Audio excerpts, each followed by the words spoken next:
সরকারিভাবে সময় মতো সেটা আবেদন করতে হয়, সিস্টেমে আবেদন করতে হয়। আপনিও বঞ্চিত থাকবেন না। তাই আজকে মুখ্যমন্ত্রী আবাস ওইটাই জানি সব গুরুত্বপূর্ণ, কিন্তু সেইভাবে সঠিক মতো আমরা বহু মানুষ অনেক পরেশানি করে সরকার পেন্ডিং আছে, সেই পেন্ডিং কিভাবে পয়সা পাইতে লাগে, কত ইনস্টলমেন্ট পাইছে, সেকেন্ড ইনস্টলমেন্ট পাইছে না, কার ইনস্টলমেন্ট হয়েছে, এটা আমাদের যারা সরকারি অফিসার লেভেল আছে সবার কাছে কেন সিও আছেন আর বাকি কেন আজকে অতিথি যারাও আছেন সবার সহযোগিতা, আজকে এপিও ডিপিও ওয়ার্ড মেম্বার সবার সহযোগিতা কিভাবে পিএমআই গুলোর ইনস্টলমেন্ট যেটা কোনো মতো গেপিং যায় না, বিভিন্ন সমস্যা থাকে আমরা দেখছি যে বিভিন্ন ঝগড়া থাকে, আমরা সবার আলোচনা করিয়া যেভাবে গভর্নমেন্ট দিলে আজকে সেন্ট্রাল গভর্নমেন্ট দিয়ে ফান্ড হয়েছে, প্রধানমন্ত্রী থেকে যেটা ফান্ড হয়েছে সেই ফান্ড জাদুর রহমান রাজেশ্বরপুর নবপঞ্চায়েত আবার এসডিজিপি রাজেশ্বরপুর জিপি সালিমুদ্দিন রবিয়া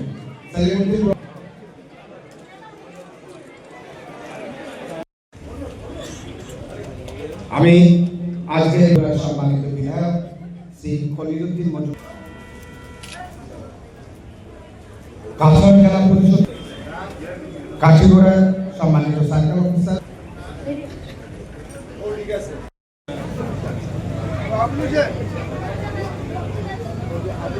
ধন্যবাদ। এবার রামপুর উন্নয়ন খণ্ড রাতুল দাসক আগবাঢ়ি আহিবলৈ অনুৰোধ জনাইছো।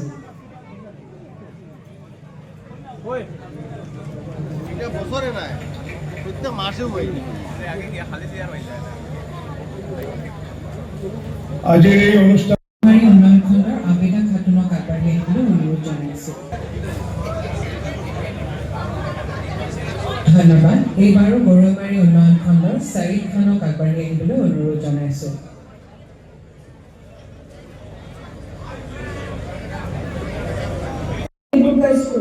মহাশয় এবং সম্মানিত অতিথি Shri Khaliluddin Majumdar, honourable MLA, Katigorah LSC, Kalain আঞ্চলিক পঞ্চায়েতের সহসভাপতি, BDO, CO sir, Katigorah block উপস্থিতি সকল মাননীয় অতিথি, আধিকারিক এবং আজকে উপস্থিত কুমুদ রায় মহাশয়, পঙ্কজ দেব, নগেন্দ্র দাস মহাশয়, মাম্পি পাল মহাশয়া, সবাইকে আমি আমার অন্তরের অন্তঃস্থল থেকে অভিনন্দন জানাচ্ছি। আজকের এই অনুষ্ঠানে, এই ঐতিহাসিক অনুষ্ঠানে আপনাদের সবাইকে আন্তরিক জানাতে পেরে আমি অত্যন্ত আনন্দিত। প্রধানমন্ত্রী আবাস যোজনার অধীনে গৃহ নির্মাণের অনুদান পত্র বিতরণের যে অনুষ্ঠান আছে, সেই অনুষ্ঠানে অনেক গরিব মানুষ উপকৃত হয়েছে, যাদের খাদ্য, বস্ত্র, বাসস্থান এটাই মানুষের মৌলিক অধিকার। সেই মৌলিক অধিকারের মধ্যে আমরা বাসস্থান, আসাম সরকার বাসস্থান দিতে পেরে অনেক বেশি মানুষ উপকৃত হয়েছে। আজকের এই সেরেমনির উদ্বোধন অনুষ্ঠানে আজকে আমরা মঞ্চে সবাইকে দেখেছি এবং অনেক যারা পেয়েছেন বেনিফিশিয়ারি ওনারাও এসেছেন। তো এদেরকে আমরা আজকে সবাইকে অনুমোদন পত্র প্রদান করব। কাঠিগড়া এলএসিতে টোটাল কারাইন লোক পেয়েছে 1392টা নতুন স্যাংশন ঘর এবং কাঠিগড়াতে 2160টা ঘর পেয়েছে। টোটাল মিলিয়ে আমাদের 3674টা ঘর আমরা এখন দিতে যাচ্ছি। আজ এই কিছুদিনের মধ্যে আমরা ওদের অ্যাকাউন্টে টাকা ঢুকে যাবে, ফার্স্ট সেশনটা আমরা ছেড়ে দেবো। তো আজকের এই আমাদের সরকারের মানুষ, এই সরকার মানুষের মৌলিক চাহিদা পূরণের প্রতিশ্রুতি দিচ্ছে। তো আজকের দিনে আমরা একসঙ্গে সবাই মিলে এটাই আমাদের ইয়ে থাকা উচিত যে প্রতিটি পরিবার একটা নিরাপদ সম্মানজনক আশ্রয় পায়। তো আমি আমার পরে আরো অনেক বক্তব্য আছে, অনেকেই যাবেন। আজকে যাও সবাই ঠিক করে আমরা বিজয়কে দেওয়া হবে, কিন্তু যখন সেন্সর হয় তখন এই বিজয়ের নামে ঘর আসে না, বল অন্য বিজয়ের নামে ঘর আসে। সেটা একটা বিরাট করে একটা দুর্নীতি ছিল এবং আমরা সবাই জানি, আমরা সবাই সেই কথা জানি কি একটা অরাজকতা ছিল। একটা ঘর যদি পেতে হতো তাহলে একজন মা একজন সাধারণ মানুষের কত কষ্ট, কষ্ট মানে কি, তার জন্য কতটুকু পরিশ্রম করতে হতো।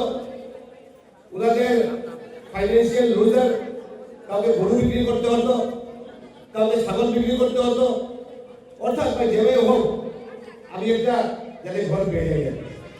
আমি ধন্যবাদ জানাই আমাদের মাননীয় মুখ্যমন্ত্রী। আবাস প্লাসের ওয়েটিং লিস্ট করা হলো এবং ওনার বক্তব্য বলেছেন, আমরা দেখেছিলাম যে উনি সিপ্লাস পার্টির সঙ্গে যোগাযোগ করেছেন আমাদের গ্রামোন্নয়ন মন্ত্রীর সঙ্গে, কেন্দ্রীয় গ্রামোন্নয়ন মন্ত্রী, এবং সেখানে তিনি বলছিলেন যে আমাদের 7 লক্ষ ঘর বাকি, অর্থাৎ এই 7 লক্ষ মানুষকে যদি আমরা ঘর দিয়ে দিই তাহলে আমাদের আসামে ওয়েটিং লিস্টে থাকা আবাস প্লাসের প্রত্যেকে ঘর পেয়ে যাবে। এবং সেই মর্মে ফার্স্ট ফেজে 3 লক্ষ সামথিং দেওয়া হলো এবং এবার 3 লক্ষ 25,000 আরো দেওয়া হলো। অর্থাৎ এই 7 লক্ষ দেওয়ার সঙ্গে সঙ্গে এখন আর আসামের কোনো ওয়েটিং লিস্ট নাই, অর্থাৎ ওয়েটিং লিস্টে যারা আছে না প্রত্যেকে ঘর দেওয়া হলো। এবং এই ঘর দেওয়ার ক্ষেত্রে কাউকে নাম জিজ্ঞেস করা হয়নি যে আপনার নামটা কি, আপনি কোন দল করেন, আপনার পরিচয়টা কি, কার পরিচয় জিজ্ঞেস করা হয়নি, সবাইকে ঘর দেওয়া হলো।